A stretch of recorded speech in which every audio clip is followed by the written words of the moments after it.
Hello everybody and welcome back to the final video of PPI. In this video we'll be going over basic immunology. This will only cover Dr. Healy's sections because I don't feel like I can accurately teach Dr. Schwartz and Dr. Weber's content. It's just a little more complex than I'm willing to take on. Dr. Schwartz content, I will say, if you've purchased the Rokai study guide, it's actually pretty helpful. Dr. Schwartz is also pretty nice with her multiple choice questions. It'll usually be I don't want to say usually, but from what I remember from the final, I know it was sometimes just A, B, and C. So you essentially had a 1 in 3 chance to get every multiple choice question, which isn't too bad. And she does teach her standards pretty well in class. Dr. Weber's is a little more tricky, as usual, but you'll generally be fine. This is usually considered to be one of the easier exams at PPI. So with that, let's get into the content. So to do this, I'm just going to go over Dr. Healy's practice questions because they really do line up really well with kind of what he wants you to know on the exam. Um, so obviously you already have access to these, but in case you didn't want to go through the slides to track them down, everything's right here, in case that helps you out a bit. So his first question was to list 2 or 3 general functions of the immune system. Probably the one you're most familiar with is this not self versus non-self recognition, right? This will essentially be how the body recognizes itself, doesn't attack itself in ideal circumstances, and then whenever a bacteria, a virus comes in, it can recognize that and then do something about it. And that goes into the second kind of criteria, recognition, which we talked about, and destruction/elimination. Um, this is pretty straightforward, right? If bacteria enters our body, we don't want it there. Same with the virus, or even like cancer. If we recognize it, we try to destroy it if possible. Next up, having the immune response will cause a lot of damage. So repairing of the tissue we damage in the process of an immune response is really important. And then finally, surveillance, right? Kind of goes back to the first with recognizing self and non-self, but this is just being able to recognize and remove. I guess in this case, it's referring to malignant cells, which we alluded to, right, with cancer. But yeah. So for the next question, it was compare and contrast innate versus adaptive immunity in terms of time to activate, key cells involved, key mechanism, and the presence or absence of memory. So for this one, while a chart like this might be important in its entirety, there are a few things that I circled that I think are just a little bit more important that you might get asked. Um, for an innate immune response, I just wanted to point out that it can happen within minutes, right? This can be incredibly fast. Sure, it can also take days, but this can be super fast, and that might be a question you get asked on. So if that looks weird on an exam, just know it actually is possible. Types of memory cells. I wanted you to just recognize those are B and T cells. We'll talk a little bit more about those in later in this slideshow, but I just wanted to mention it right now. Um, Times for a more of an advanced immune response. It can take a few days, right, for this adaptive system. So it's a lot longer than this innate immune response up here, but this is stronger, right, because the memory can actually be lifelong.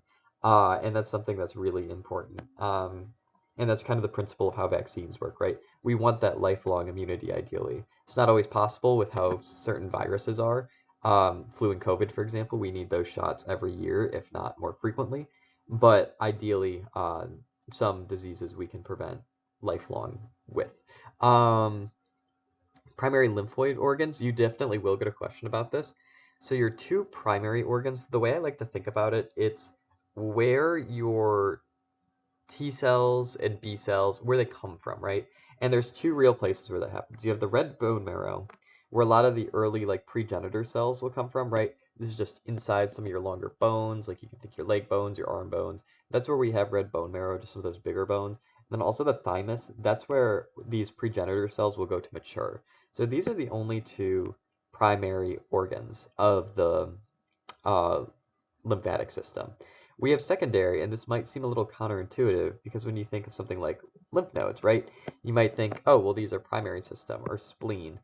These actually aren't. So a way to think of it is if it's something that's like actually the blood flows through, it's usually a secondary organ, which I feel like seems counterintuitive to me. But your primary organs are only the ones that kind of either house those T cells and B cells or create them. Key granulocytes and non-granulocytes.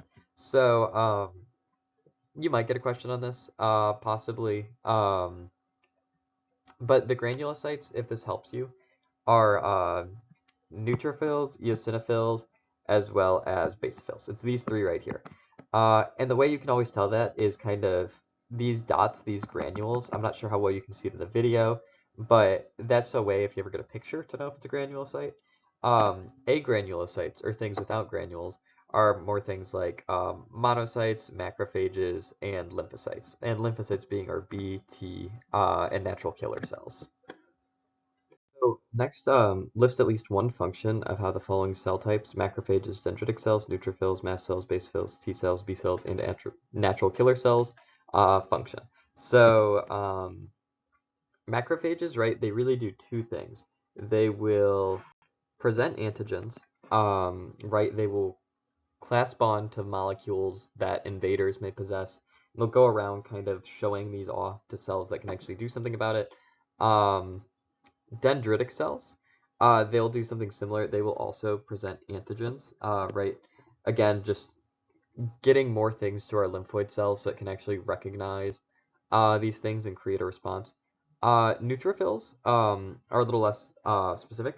They will phagocytize and kill cells, and what phagocytize means is it's essentially like it engulfs them, it eats them, for lack of a better word, and then it destroys them. Uh, Eosinophils, those will kill parasites. That's kind of their special thing. So if you see anything with parasites on the exam, you can assume the answer is eosinophil if it's asking for a cell type. Um, Basophils will be allergic response. That's kind of their specialized thing. So again, if you see allergic response on an exam, you can think basophils. And mast cells, what they will do is they will release histamine. Um, Kind of like an inflammatory mediator, right? Which can upregulate an immune response, but also you might have heard in OTC, or maybe you just know this in general, we have a lot of antihistamine drugs for allergies. Since these produce so much inflammation, they can also give us things like allergies, and things of that nature. So again, those aren't always great.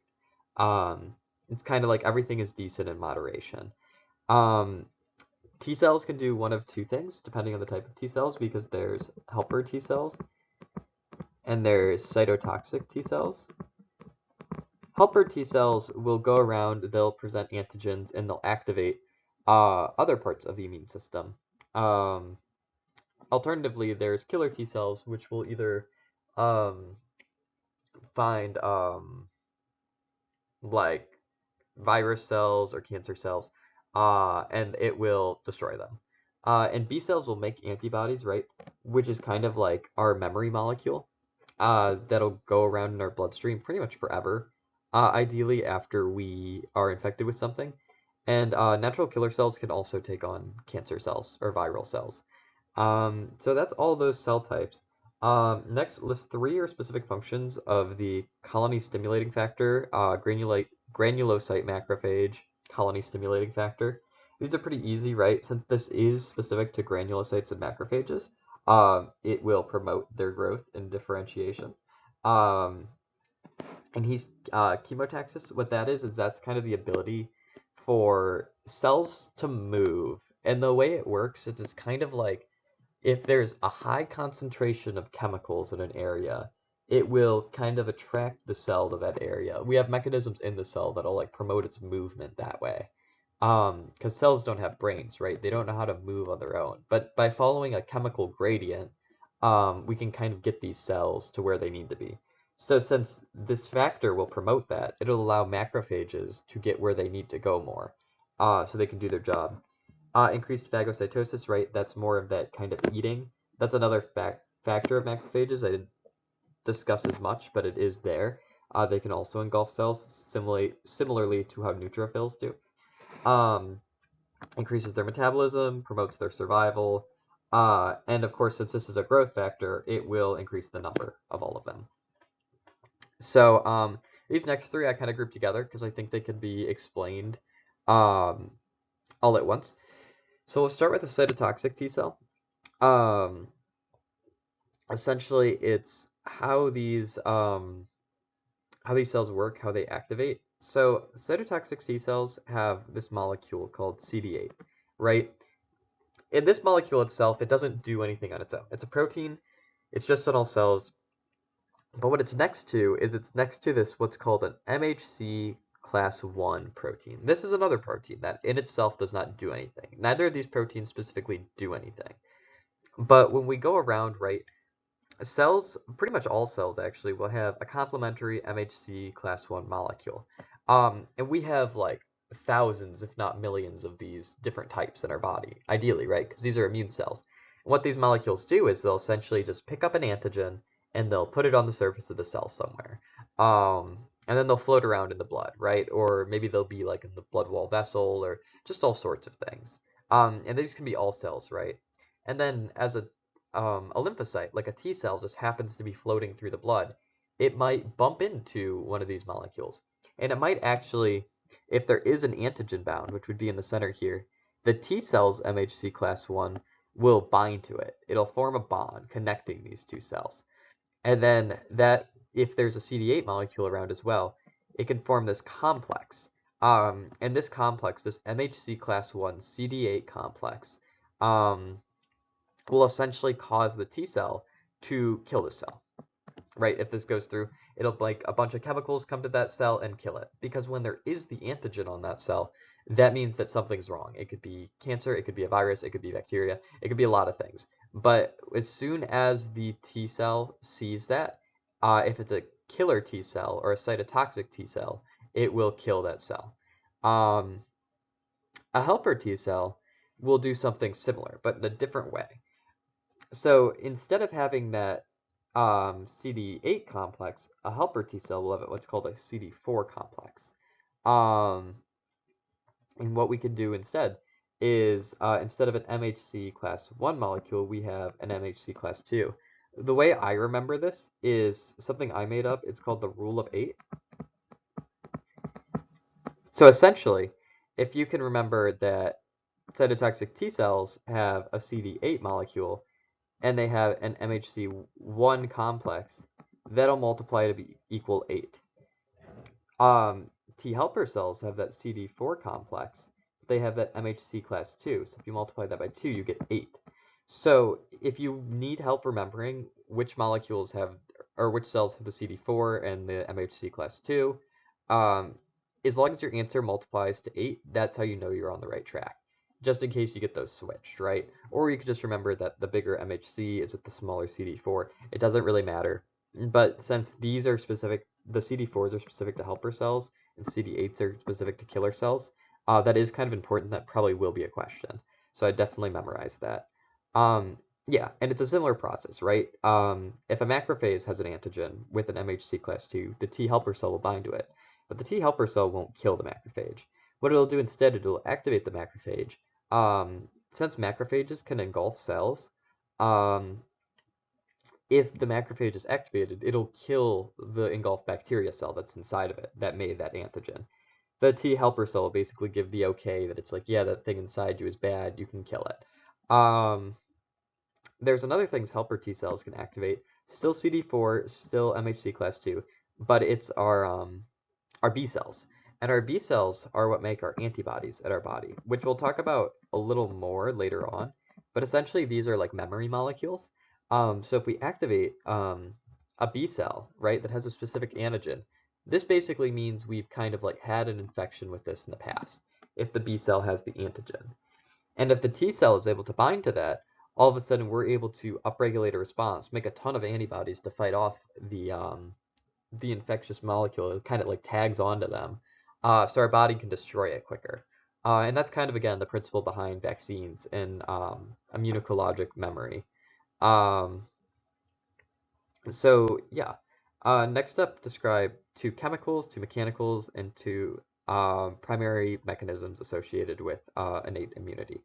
So I would say for physical, um, once you remember, right, pretty basic things.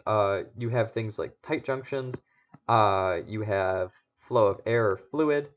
This can be mucus. This could be like tears. This could be a lot of things. We have what are called cilia. Um, and cilia are kind of like these really small. I've always seen them like described as finger-like projections. These are on the surface of a lot of cells. Um, especially you can think of them in your lungs, you can think of them in your GI tract. There are a few places, but essentially what they do is these projections, right? They can move a foreign substance out. So a really common example of this is like mucus. We don't want mucus in our lungs per se. Mucus is more of a way to get things out of our lungs. So these cilia, they all know to push a certain direction. So it'll move like a glob of mucus or dirt out of our body. And cilia can do the same thing with like bacteria, especially if they get caught in the mucus, right? Because bacteria themselves are very small, but like in these bigger, more complex systems, you can move more of them out at a time. And then tight junctions, if I didn't explain that well enough, these are literally just the spaces between cells, and it's exactly what it sounds like. If the spots are really small, they're really tight, something like a bacteria won't be able to get through. That's pretty much all that is. Um, Next up, more of like a chemical barrier. We've got things like pH, right? So a low pH means more acidic. If something's really acidic, cells can't usually survive very easily. We obviously have specialized stomach cells and mechanisms that protect our cells, but most bacteria is destroyed in the stomach just because it can't live there. Enzymes, right? We have enzymes specific just for destroying things, which are nice. You have things like defensins, which are just immune molecules. Um, Mostly alpha, as you can see. There's some beta. You won't really get into that in this course. You'll learn more about that in Therapeutics 3, but something to be aware of. And then like surfactants and fatty acids, these things that change kind of the um, ability of bacteria to like bind or etc. So all these mechanisms together can kind of provide some chemical immunity. Okay, so the next question is list three specific effects of complement activation. The one you're probably most familiar with if you took microbiome is the membrane attack complex. This is essentially just a series of proteins. They almost like form kind of a tube, like a cylinder, that just basically opens holes in cells and causes them to leak out or causes poison to go in. Um, yeah, so that's one way, and that leads to lysis, right? Killing of cells. The increased vascular permeability. This is essential so more immune cells can kind of get where they need to go, if they're, not in the blood.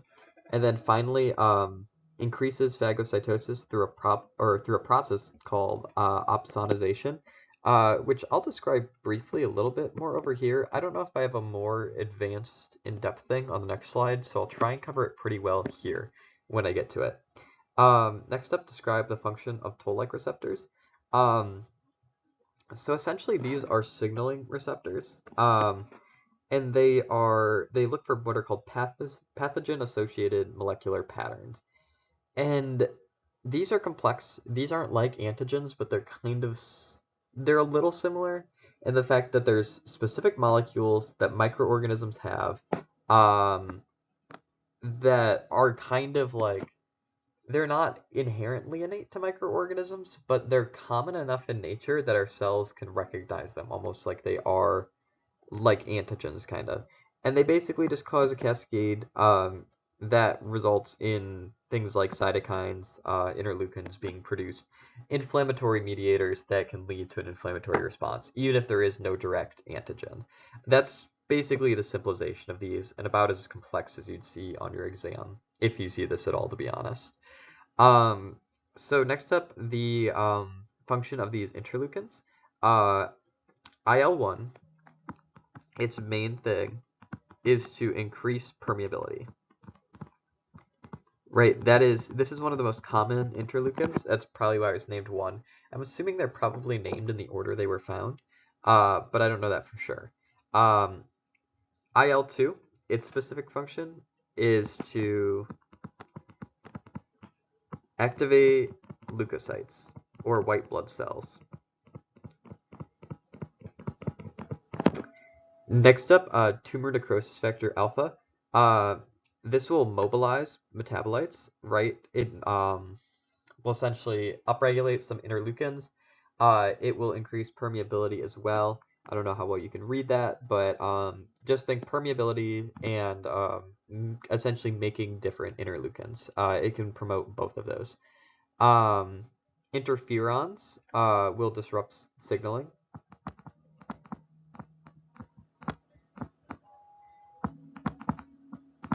And this is like, when I say disrupt signaling, I mean between infected cells. So let's say you have a cell that's infected with a virus or a cell that's a cancer cell. Cells communicate with each other. So if a viral cell like group or a cancer cell group thinks it's under attack, it might respond differently. These interferons that are output will actually stop these cells from signaling each other and responding to what the body's trying to do to get rid of them. So we're able to destroy them more easily. So it just kind of cuts off communications more than anything. So next up, the key processes in phagocytosis. So the first process is that phagocytes will move via chemotaxis to like an area, right? Mentioned this briefly. We have all these like signaling molecules that are kind of produced that'll move, usually are macrophages, or like neutrophils towards an area to get where it needs to go. Second, we will adhere to the surface of like bacteria, like a microbiota, right? We'll form some kind of chemical bond to make it stuck to the surface so it can't get away. Um, Next, these cells are engulfed, right? This is the process of phagocytosis, this ingestion step. Um, Next up, once these are in the cell, something like a T helper cell might come to the surface, recognize the antigen, and tell the macrophage, okay, it's fine to kill this. This is called digestion. We'll use enzymes and stuff to break it down. And then final is killing, right? Um, we will actually break these down even further until they are actual things our cells can use. We basically make them nutrients for our body. And then we'll just shoot them out, or the macrophage will use them if it needs it. Yeah, so we're almost able to use bacteria as fuel. So it's kind of cool. Um, and finally, chemotaxis. We've described this a few times now, but essentially, let's say we have something like a tissue injury. How do our immune cells know to get there? Well, when a tissue is injured, a bunch of cytokines and interleukins might just be released internally from these cells. And obviously, right, when you think about diffusion, these will move outwards, but like, let's say this is the site of injury right here. They'll get a little more dispersed further out. So things like a macrophage will start to move when it sees these, be like, oh, okay, I'll move in this direction. And then it'll move even faster, like the faster it gets up here, because it'll be able to chemotax more, right? So that's kind of what attracts it to these areas where it needs to be. I just realized I didn't describe opsonization on the previous slides, so I'll just go over it here really quickly. Let's say this bacteria cell was opsonicized. I don't know if that's a real word that I just said, but essentially what it would mean is opsonization is we put a bunch of like marker like proteins on this, right? And essentially this will help in our adherence step. That's step number 2 of phagocytosis, which we talked about on the previous slide. It'll make it easier to engulf. So that's basically, yeah. Um, that's all I wanted to say about that, really. It's a pretty simple processing concept, but that goes back to that question on the previous slide, which I very briefly went over. So what is antigen presentation, and what are the two major cell types that can do it? So antigen presenting cells, they're very typically macrophages, but also things like dendritic cells can do it as well as some other cells. I'd say those are the two main ones. Um, and essentially, right, this goes back to the bacteria being ingested and digested. But what will happen is we'll have some parts, um, which will actually be unique to the bacteria, these like little green proteins. And all we do is we essentially move them to the surface of our macrophage, our dendritic cell. And what this allows us to do is these can interact with T cells, like we talked about before, right? T helper cells can recognize these and sometimes tell the macrophage it's okay to kill the cell. Sometimes it can stimulate um, more of an immune response if it sees these cells, right? There's a lot of different things T cells can do with these, but that's generally it, right? And if you remember before, MHC class 2 is for our T helper cells, and then MHC class 1 are those groups that are on all cells that our cytotoxic T cells can interact with and essentially kill any cell if it needs to. Describe the major processes involved in specific adaptive immunity. So really two major cell types, right? We have our B cells. These are also called our memory cells sometimes. These will produce what's called the humoral response, and the reason for this is because the antibodies are in the humor or in the blood of the body, And these antibodies that are produced will kind of just circulate, ideally forever, and help us have some memory. There's also the T cells. There's two things they can do, right? This is the primary cellular response. We have our cytotoxicity with our cytotoxic T cells, but we also have our T helper cells as well, um, which can, potentially be activated by macrophage or cause like more supportive functions, activate B cells, things of that nature. So, for specific types of T cells and what they can do is I'll mainly talk about T helper cells because I think while there are specific types of cytotoxic T cells, they're not really talked about in this presentation. It's not super important because I'll kind of do the same thing, just the different cell types. But for T cells, or T helper cells, there's actually a few functions.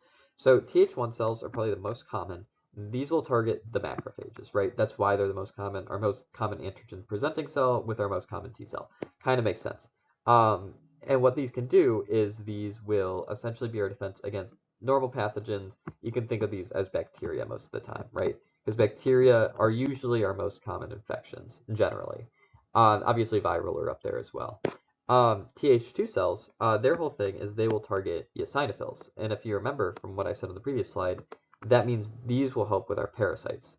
So Th2 will help with parasites. But this is very niche. You probably will not get a question on it because parasites are very niche, usually, ideally.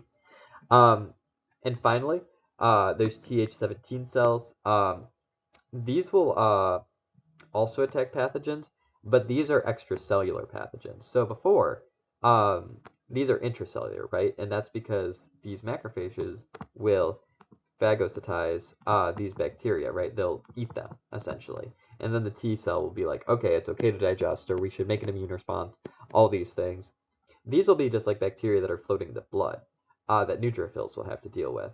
So these will also help with like autoimmunity. This would be something if you're giving like if you have a disease like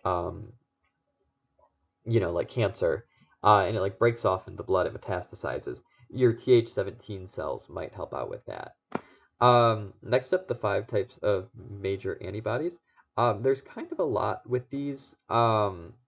These are like this section I might just memorize, to be entirely honest. I'll go over the major points that I think you might get asked questions about, but like these are more like just do you remember questions generally, which aren't always fun, but I'll try to go through them and the major points. So IgG is your most common antibody type, right? Um, and it's the most major in secondary response, which helps, right? Because secondary response is usually what we think of when we think of like recurrent infection, the second time we get sick with something. And this allows us to be sick for a lot shorter of a period of time. These can like neutralize toxins, they can do some stuff with complement, they do a lot. Next up is IgM, and IgM's kind of niche in the body is, while they can all kind of activate complement to a certain extent, this is the very best at doing complement. So very best. And if you remember, complement can help with opsonization. It can help with that attack complex. It can help with vascular permeability. So this is a really good like support one. IgE. Really the thing you need to know about it is allergies and I believe, yeah, parasites as well. So this is kind of those two things. If you remember, more of our basophils dealt with allergies, but our eosinophils were parasites. So IgE will kind of support both of those really specialized cells. But you can see since it's so specialized, right? These are like 0.04% of these. These are like probably the least common on average, just because, again, both of those things are kind of rare. Um, IgA does a lot of stuff. The main thing is it's in secretions. Um, the biggest thing that you might be asked is it transfers in breast milk. This is how babies will actually get kind of their beginning immune system. And you might almost certainly get a question on that. Um, since it is an antibody, it's weird because it's like almost a mix between adaptive and innate immune system. It'd still be adaptive because it's like memory, but it's almost like it's innate because the baby isn't producing it itself, it's coming from the mother. um Yeah, but essentially what it does is, I guess, when it's not just being transferred, it helps with mucous membranes. Um, and then IgD is probably the least important of these. I don't want to say least important, but least unique, I guess. And it'll just help B cells. It helps do things with B cells, which will regulate different processes. Um, yeah, that's pretty much it. So the final thing I want to talk about is how something like vaccines or an infection, like a secondary infection, will stimulate a B cell response and help protect. So essentially, when we first get sick with something, the very first time, or the first time we get an infection, we'll just say this is first exposure, right? And this can be either a vaccine or an infection. It'll take us a little while to make our two primary types of antibodies, which if you remember are IgM and IgG. Their peaks will be about the same in this response, and IgM will be first in primary response, right? It'll occur at about day 7 is when it'll peak, and then IgG will peak at about day 10. So we'll put 7 and 10. So this is why the first time you get sick with something, you might be sick for kind of a long time, right? Because these antibodies are peaking. It takes a while for the body to fully clear the infection. It might take like 2 weeks. Um, then what happens is you can see that IgG actually stays a little bit elevated. It doesn't go back down to 0 like IgM does. So IgM is more general. All of a sudden, the second time we get an infection, is the IgM peak is still technically before IgG, right? Again, it's about like 7 days. However, your IgG will climb so fast. I mean, realistically, this is still probably about 10 days. But to get where it was before, this is like maybe 2 days, right? 2 days for IgG to get to its highest, like its initial level that it had the first time back in primary infection. Then it goes all the way up here. So your body is able to clear the infections so much faster the second time it's exposed to something. And that'll make it so you're a lot less sick, essentially. And the bacteria might not even damage you that much. And the immune system can clear it super quickly, and you can get back to your normal function. And with that, I think that's pretty much all the relevant points for Dr. Healy's content. Thank you so much for watching, and good luck with your final.